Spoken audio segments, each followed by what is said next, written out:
Good morning, students.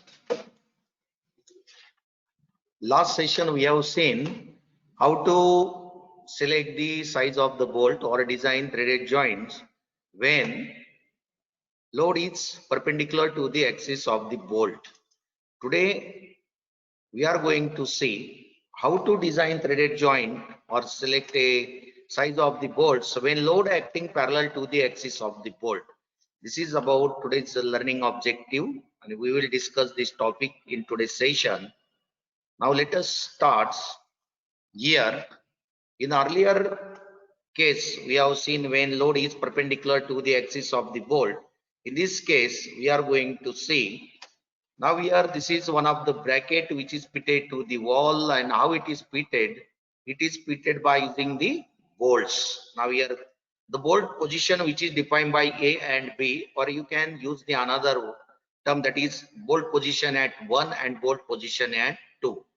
While discussing these things or design finding out the the analytical, or you can say the derived formula for the same case, before that we have to decide how many number of bolts at the position A, how many number of bolts at the position B, or position 1 or position 2. Based on that, our the mathematical relation is going to vary. That's why it's very important while deriving that relation. So first of all, we should know how many bolts are used at different positions. Now in this analysis, the at position A and at position B, two bolts are used. Try to understand how many bolts? Two bolts are used. The at position A, there are two bolts. At position B, two bolts, or at position 1, two bolts. At position 2, two bolts. Try to understand. And bolts at A is denoted by 1 and bolts at B is denoted by 2. Why 1 and 2? Because we are going to use the suffix like the length of deflection at the edge. That's why L1, L2. That's why at position or position A is denoted by 1 and position B is denoted by 2. And now here look at this case. Here you will find when the load which is acting on the bolt joint, you will find here how the bracket is fitted to the wall. Again, this is the position of the bolts here, A and B. So you will find this load P which is acts parallel to the axis of bolts. That's why this is the case number 3. Load is parallel to the axis of the bolt or to axis of the bolt. Try to understand. This is one thing. Second thing, because of this load P, what would happen here? Edge C here. This, look at the point I am showing the by using the cursor, or you can say the edge C, where this bracket is going to tilt because of this load P. And why it is going to tilt? Because P into whatever the distance up to this edge, it is denoted by small l, or you can say the P into L is the couple or a moment, and because of that, here it tilts the bracket at the edge C. Try to understand. And because of that, this bracket is going to tilt. But because of this tilting, what is happening here at position A and at position B? There is a deflection. And how much is this deflection? This is delta 1 at position A or a 1, and delta 2 is the deflection at the position B or the position 2. Try to understand. This deflection is shown here by del 1 and delta 2. Again, second thing, the position of the bolt, that is A, and position of the bolt at B or bolts at B, which is denoted by the distance L1 and L2 respectively from the edge C. Now here from point C, you will find this distance of position 1 or A is L1 and it's L2 for position B or 2. Try to understand, because these things are required while deriving the expression. Again, the important point here, before doing or carrying out its analysis, we have to make some of the assumptions. And these assumptions are, I am going to show you. So what are the assumptions made here? These assumptions are the bracket and the steel structure are rigid. That means bracket is also rigid and the structure is also rigid. Then bolts are not preloaded, and because of that there is no tensile stress or no tensile stresses due to initial tightening. Generally you will find nut and bolts, if you are going to tighten it, so you might have observed that the before it's fitting, what we have to do, we have to tighten the nut on the bolt by using your finger, and up to certain limit you can tighten it. This is, you can say, it's a preloading up to which, and when you are going to start after then tightening the nut on the bolts, so you will find you will get a tight proof joint also. And here the second assumption is it's not a preloaded, and there are, and because of this preloading, no tensile stresses in bolt. This is second assumption. Then third assumptions, threads are manufactured here on the bolts, and because of this the thread, generally isometric threads are prepared, you know very well, and because of that there may be possibility of stress concentration, but this effect of stress concentration is also neglected in this case. That's why third assumption is stress concentration in threads is neglected. And fourth important assumption is all bolts are identical. And what would happen if we are not considering it's a identical one, then load which is acting on different bolt sizes may be different, and because of that analysis becomes the somehow complex or difficult one. We can do it, no problem, but to make an analysis simple one, here the assumptions made all bolts are identical, and based on these four assumptions we are going to carry out its analysis. Try to understand case number 3 here. So how to carry out this analysis we will discuss further here. Now let us see.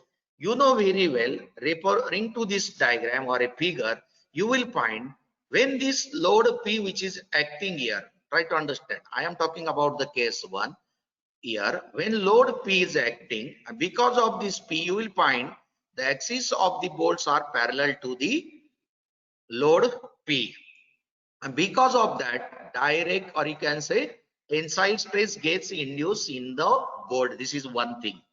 And how these tensile stresses are going to induce in it, because of the direct tensile force.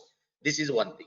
Second thing, here the P which is acting at a distance of L from the edge or endpoint, you can say the C where bracket is going to tilt, this distance is L, therefore couple or a moment, that is P into L, which is going to act on it.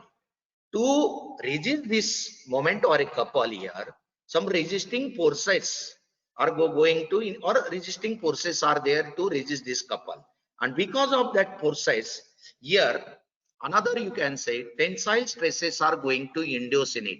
That means because of the load P, direct tensile stress, and because of the moment, again tensile stresses, because of the resisting tensile force are going to induce in it. That means you will get two stresses and both are tensile stresses. And at the last, what you have to do? We have to add it to get the value of the tensile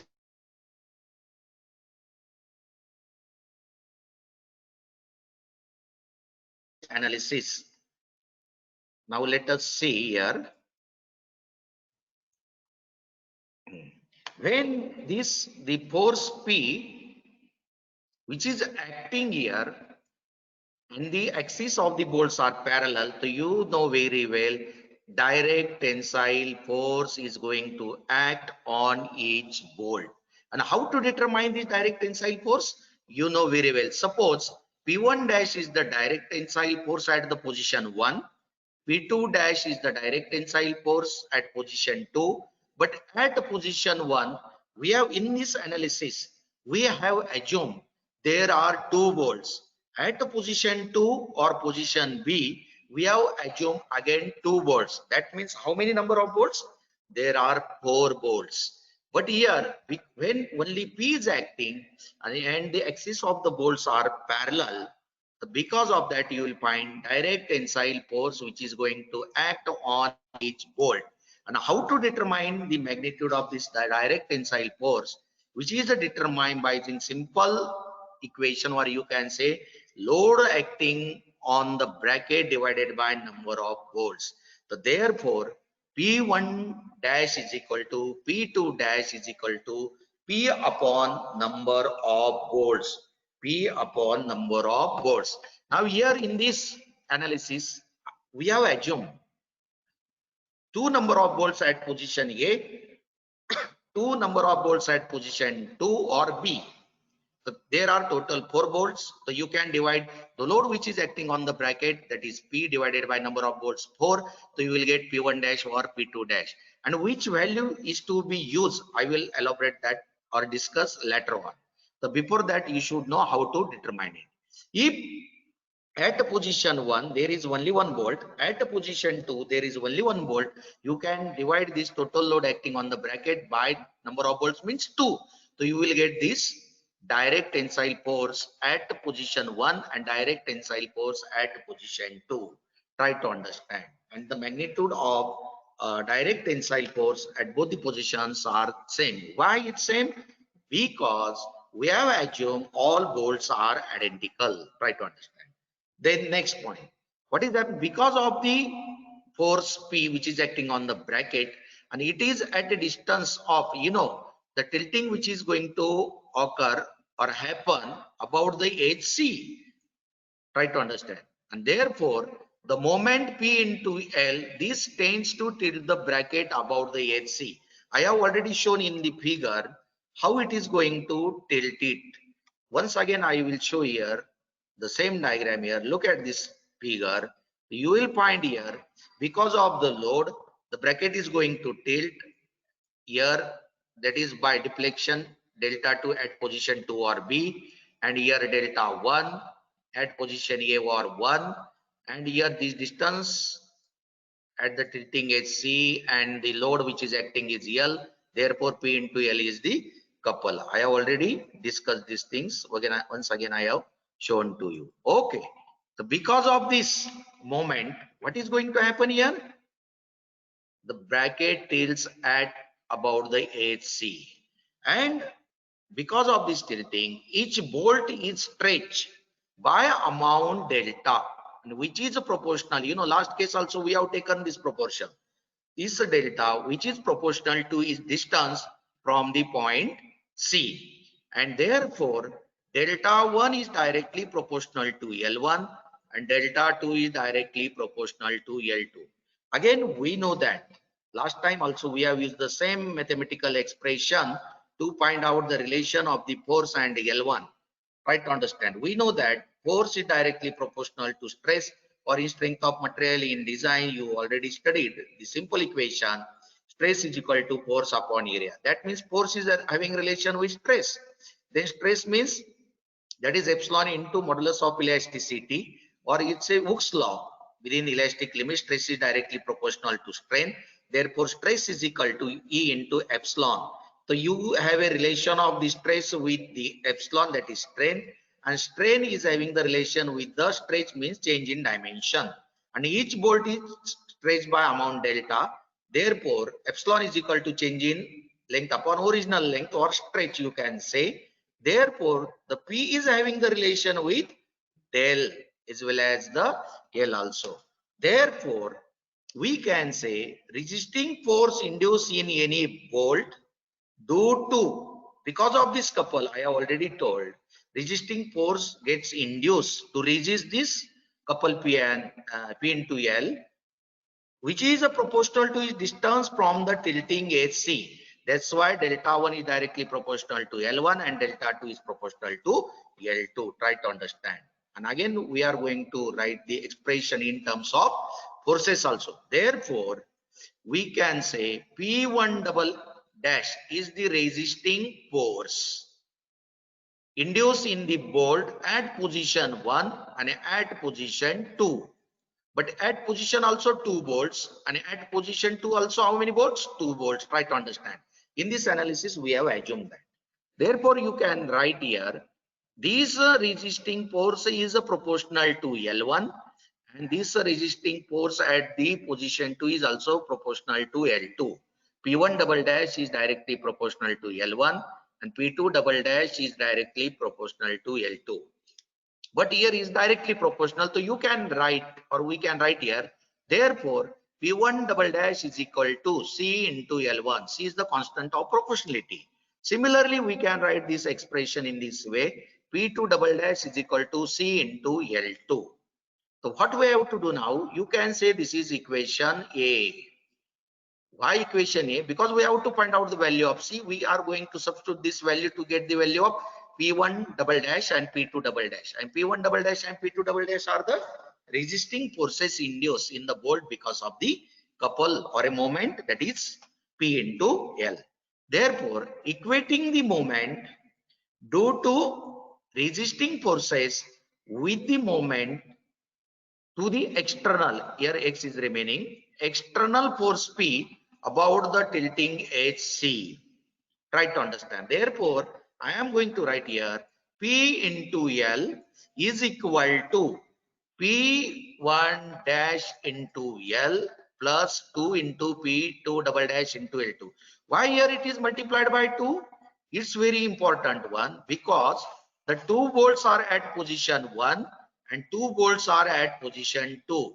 Therefore, or otherwise you can write at position 1, 2 bolts. For 1 bolt, P1 dash into L1, and again you have to add it P1 double dash plus L1, so you will get 2 P1 double dash into L1. Similarly, at position 2, 2 times P2 double dash into L2. Therefore, you can take here, what you have to do, you know very well, P1 dash double dash and P2 double dash. So what is the value of P1 double dash? So we know that P1 double dash is equal to C into L1 and P2 double dash is equal to C into L2. You can substitute these values here in the value of P1 double dash and P2 double dash. After substituting this value, you will get 2 times CL1 into L1 plus 2 times CL2 into L2. Therefore, what you will get? C is equal to, that we have to find in this equation, P into L is equal to 2 times CL1 into L1 plus 2 times CL2 into L2. Therefore, C is equal to P into L upon, you can take 2 common outside. So you will get L1 square plus L2 square. This is the value of C. So what you have to do? You will get, it's a constant of proportionality C. Once you will get a C, you can substitute the value of C once again here.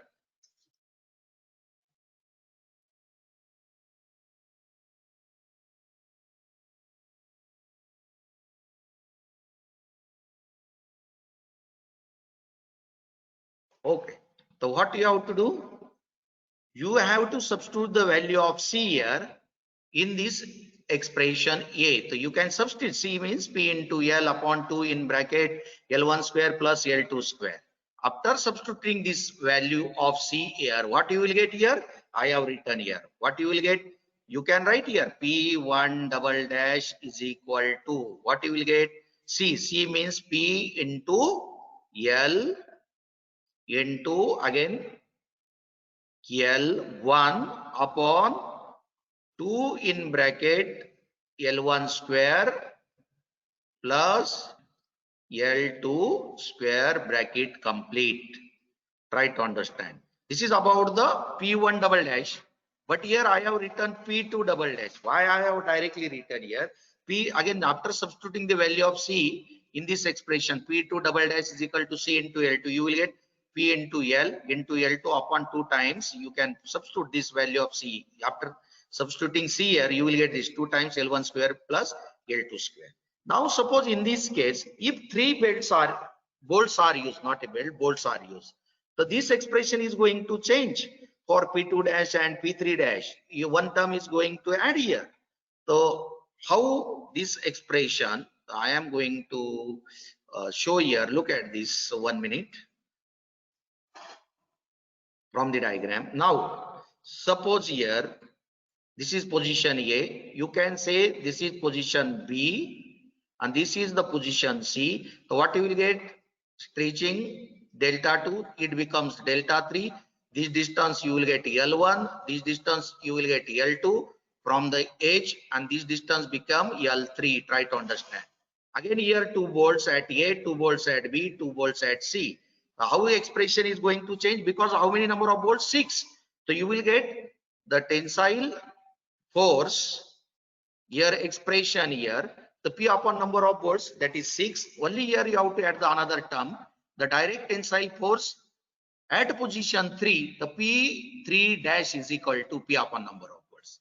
This is the change that you have to add. And in another expression, that is the tensile stress which are going to induce because of the couple or a moment, that is P3 double dash is equal to what you are going to write, P into what, L into L3 here, and in below it 2 times L1 square plus L2 square plus L3 square. Try to understand. Here one term that I am going to add.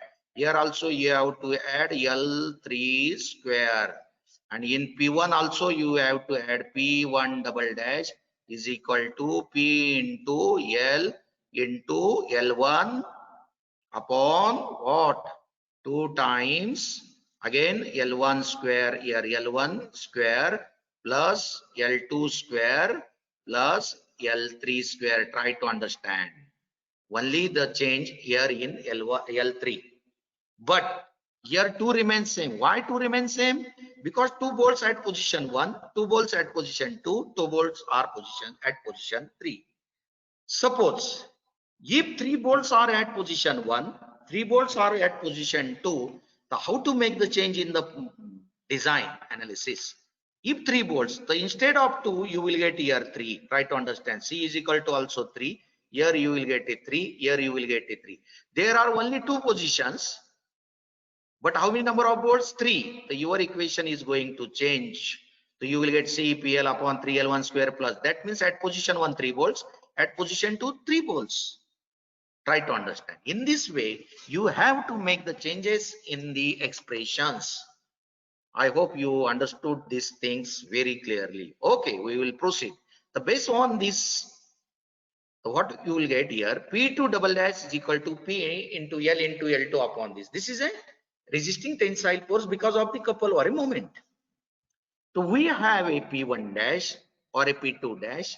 Now from this analysis, we have a P1 double dash and P2 double dash. But whether we should use P1 dash or a P2 dash or P2 double dash or a P1 double dash, that will be decided. How it is to be decided here? I have here taken the another case here. Try to understand. If there is only one bolt, if there is only one bolt at A and at B, I have told you 2 bolts, 3 bolts at position 1 and position 2, even the third position is there at having a 2 bolts at each position. But another case I have taken, if there is one bolt at A and one bolt at B, what you will get couple? P into L, P1 double dash into L1 and P2 double dash, because we are not multiplying by 2 because only one bolt, and therefore you will get C is equal to P into L upon L1 square plus L2 square, and you can substitute the value of C here. So here also you will get P1 double dash and P2 double dash. So what you will get? P2, suppose I am going to write one term, P2 double dash is equal to C. C means P into L into L2 upon what? This L1 square plus L2 square. Try to understand. That means whatever may be the position of the bolt, whether one bolt at position 1, 2 bolts at position 1, or 3 bolts at position 1, or at position 2, position 3, accordingly we have to modify our this equation. Try to understand. Once you know very well this C approach, you can easily solve or tackle any type of problem, any number of bolts problem, or any position of the bolt problem. Try to understand. This is about some of the guidelines, because while solving the problem you have to take the care of that number of bolts, number of positions, and accordingly you have to modify your equations. Try to understand. Now look at this, how to carry out this analysis. Now because of the force P, direct tensile force, and that we are going to find out P1 dash is equal to P2 dash is equal to P upon number of bolts. But interesting point here, I am going to discuss with you whether to consider P1 dash or whether to consider P1 double dash or P2 dash or P2 double dash.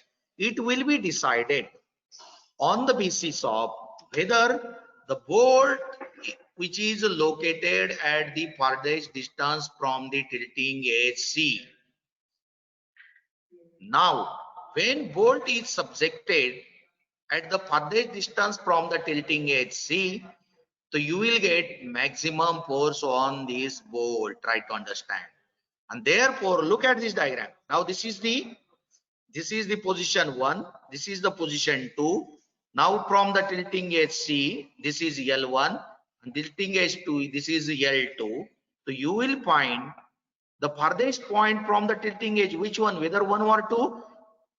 From the figure you will get the 2 position which is located farthest from the tilting edge C, the position 2. Therefore, at position 2, bolt which is located at position 2 or a B, which is subjected to maximum force. Try to understand. And because of that, instead of taking P1 dash, we are going to take in our analysis P2 dash. Therefore, because at position 2 you will get the maximum force. Therefore, P2 dash is equal to P upon number of bolts. You can use this equation 1. And this is the equation for direct tensile stress. Now, second equation, because of the couple that I am going to show you. And again here, at position 2, bolt is subjected to maximum force. Therefore, we have to consider the position, bolt position 2. Therefore, P2 double dash is equal to P into L into L2 upon 2 in bracket L1 square plus L2 square. This is equation number 2. But both forces are tensile forces. One is because of the load P, which is parallel to the axis, and second one because of this couple. And again, it's also a tensile force. Therefore, what we have to do?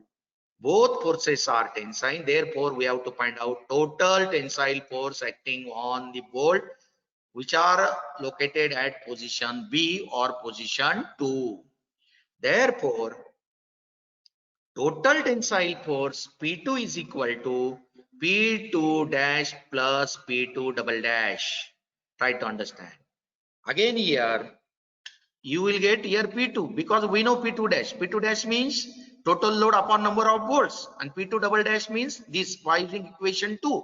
You can put these values, but here you will find these forces is having relation with the cross section of the bolt.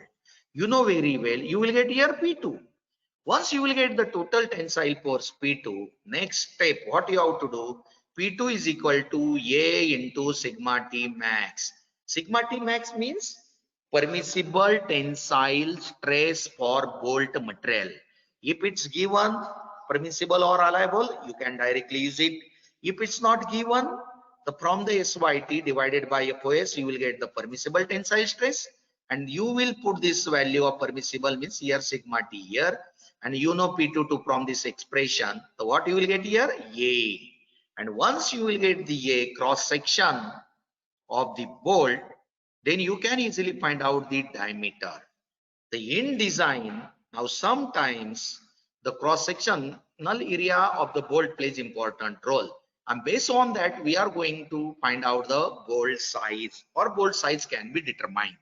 Therefore, from earlier expression of P2 is equal to sigma into what? That is area, sigma T or permissible tensile stress. From this you will get the cross sectional area. Again, how we are going to find out? We know that size of the bolt. Now here, as per bolt codes, for isometric threads, table and charts are provided in data book, even though in VB Bhandari's book also. Accordingly, which thread you are going to use, maybe coarse or maybe fine thread. Based on that, you can prefer that chart or a table from data book, and cross sectional area one column is given directly. Whatever maybe your cross-sectional area. Based on that, you can find out the bolt size M10, M12, M16 like this. This is one thing. Second thing, sometimes in examination, the chart is not provided to you, and you have to find out the nominal diameter of the bolt. That time, you can use this cross-sectional area at the root. So you will get A is equal to pi by 4 into DC square. You know A. So you will get the DC. Again, you know very well the relation of D and the DC and nominal diameter. The D is equal to DC upon 0.8. So here what you will get? D. D is the nominal diameter or major diameter. And again here, what you have to do, you can refer the chart. Again, there is one column of nominal diameter or major diameter for coarse thread as well as the fine thread or a isometric threads. So you can refer that chart and take the appropriate value of this nominal diameter. Suppose it's 8.9. So you have to select in the chart, it's M10. So your bolt for a coarse series is M10. If you are going to refer a fine series, then you will find M10 by some, the M. I am going to write here, okay? How to designate, you know very well, that is M10 by some pitch value, maybe 1.52. That for that purpose, you have to refer the fine series. Try to understand. There are two series.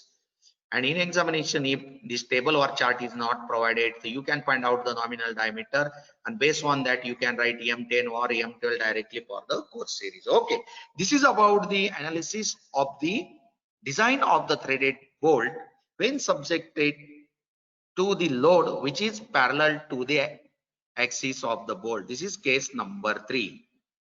I hope you understood this case. For this analysis, I have referred V.B. Bhandari's book, Design of Machine Element, 3rd edition. If you have any query, you can